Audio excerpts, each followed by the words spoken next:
than the Dolphins. All right, so Jeezy this week, Baltimore hosts the New York Football Giants. Let's talk about this game. What can we expect from New York? A better performance than we saw last week against Cleveland, and that is the one thing that Joe Judge has been impressed by, is how his team has responded when they were down. We probably got a little too down on them early in the season, although if you're a regular viewer of the show, I told you this team was going to be better than they looked early in the season record-wise, and they were playing better than their record indicated. Well, now they got too high after that Seattle game, and Joe Judge had to remind these guys, hey, here's why we were winning, because we were putting in the work and doing everything we needed to do. Well, now that they've been knocked back down, I would expect them to rise up here with Daniel Jones, and yes, I expect Daniel Jones back under center for this team.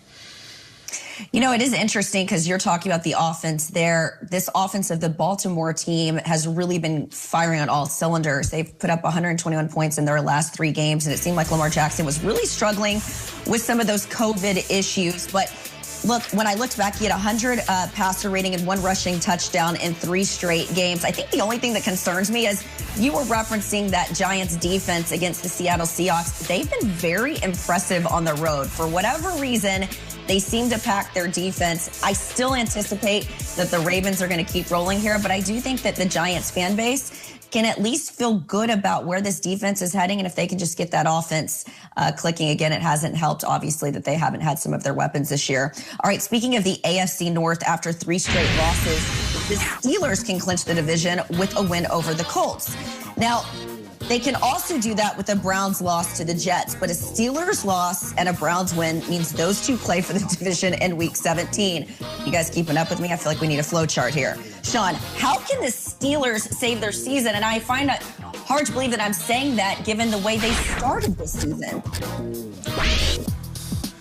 Yeah, Jane, they got to stop sliding down the roof like Santa did the other night. It's time now for a little shop talk presented by Lowe's. And for all you young dads out there, I hope you didn't have to use any power tools putting all your kids' stuff together. It's always easier when it's just a little screwdriver and a hammer, nothing electric. You don't want anything to go haywire like it is done for the Steelers. All right, 3 straight losses after 11-0, and we're talking about can they go 16-0. Let's go into the locker room. Let's bring our tools.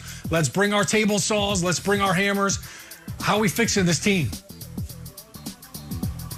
You know what, Sean? For me, it's about getting back to the basics, man. I remember watching this Steelers team play my Washington football team, and just the sense of urgency. You just weren't used to seeing Mike Tomlin coach football teams not play with a sense of urgency. You think about when they were 10-0, they were able to run the football. You see all those drops. These are easy passes that these guys made. Big Ben was supposed to be the reason this team took the next step, and it's been a lot of short, quick passes. 1 for 14 when you talk about pushing the ball down the field further than 10 yards. And so there's a lot of mistakes that I feel like this team, if they can get back to the basics, Mike Tomlin put the shoulder pass on these guys. They're doing the little things, but to me, it's an internal problem. I think they still have all the pieces to be a functioning defense and a really explosive offense. Yeah, no doubt they've got the talent. They just got to put it all together. You know, it's kind of like when you're putting something together for your son or your daughter and things are going along great and you're like, oh man, this is so easy. And you stop looking at the manual, right? You stop looking at each step. You skip a step and now you got stuff on upside down. And you got to backtrack and go all the way back to step number 1 and start over. Yep. That's where the Steelers are right now. All of this offensive play is self-inflicted. The drops, the overthrows. You know, Alejandro Villanueva had a bad day at the office against the Bengals. Those are all things that individually they can absolutely fix. And look, let's be honest, it's the Pittsburgh Steelers. I know that they want to throw the football, and Matt Canada has added all this new bells and whistles. You're the Pittsburgh Steelers. You play great defense, and just like a hammer, everything is a nail. You pound the rock. Get back to that. Hopefully James Conner can add a little life to that, and they can fix their season. This segment was sponsored by Lowe's. D. Hall, great stuff. We're going to send it over to Jane, who hopefully she doesn't have any power tools anywhere near her. We don't want her handling any of that equipment right now. If you're not familiar with Sir Stats-A-Lot's work, shame on you. Wow, that's a little harsh by whoever wrote this one.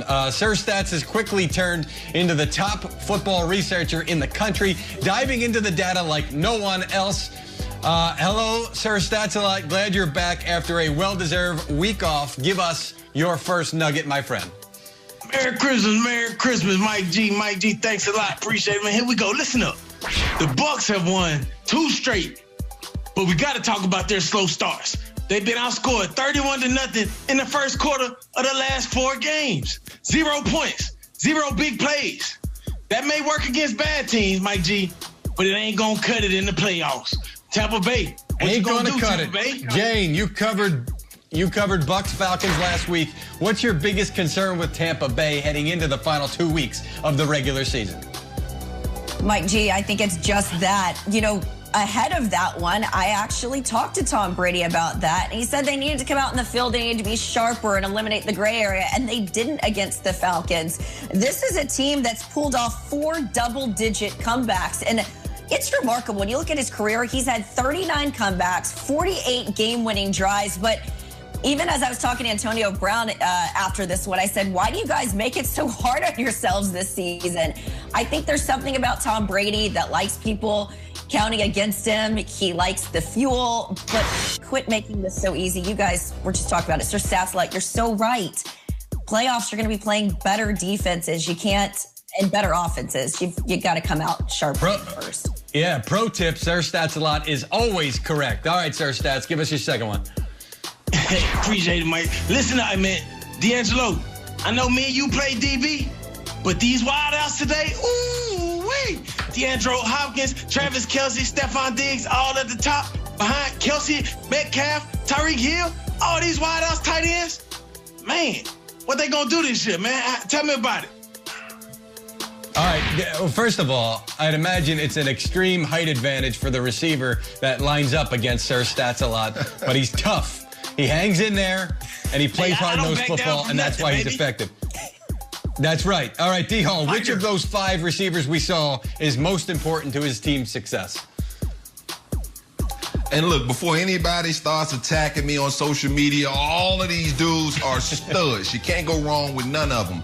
But when I think about Tyreek Hill and that speed element, and then you pair him with Patrick Mahomes, he's probably the lone reason Travis Kelce is on that list at the tight end position. Because you can't just single cover Tyreek Hill. He just requires so much attention when you think about speed and misdirection and everyone on the team. Nobody wants to be on Tyreek Hill's highlight film. So they understand that deep ball is always on the table. Look at that backflip right there. That man smooth as butter. It's beautiful. Do not attack him on social media, although if you wanted to, he's at DeAngelo Hall 23. Sir Stats, your third and final nugget, my friend. Now, a lot of people are sleeping on them guys down in Davie, Florida, the Miami Dolphins. In 2019, they allowed the most points in the league and were tied for 28 takeaways. But this year, they got the fewest points allowed in every game. Also have most forced turnovers. Put some respect on them, man. Miami, what's up? 305, get live. Hey. Miami, 305. The 305 is 9-5, holding on to the 7th seed in the AFC. Sean, the most impressive thing about the job Brian Flores has done with the Dolphins is? Well, Mikey G, Sir Stats a lot just laid it out for y'all to play it out. I mean, they're number 1 in all those categories. That's impressive. And, man, till the break of dawn, ooh, they got it going on. Defensively, the takeaways, yeah, that's impressive. That's coaching. It's not just the interceptions. They're ripping the ball out. So it's all coaching and then execution. But really, the biggest surprise to me is just how great they've been on third down. They are continuing to get offenses off the field. D-Hall will tell you, man, defensively, if we know it's 3 and out, that's a wrap. Man, we are fresh in the fourth quarter, and they're doing it with different coverages, disguising things at the line of scrimmage. This defense has really embraced the philosophy with Brian Flores, and they're executing the X and O's and doing a great job on third down, and that's one of the reasons why they've had so much success. All right, Sir Stats a lot. I'm sure you got yourself a new calculator or whatever you use to crunch your numbers, my friend. The new MacBook. I got to get right. Wow, all right. Hey, big spender. Hey, enjoy it. Thank you very much. I'm sure we're going to see you next week in the new year. All right, the Steelers pity party, 2 T's there, continues. What's worse than the bad puns is how they're playing. How can they save their season? Maybe we'll tell you coming up. Also ahead, been a frustrating fantasy season for David Montgomery. Why Adam Rank wants you to cheer him on this weekend.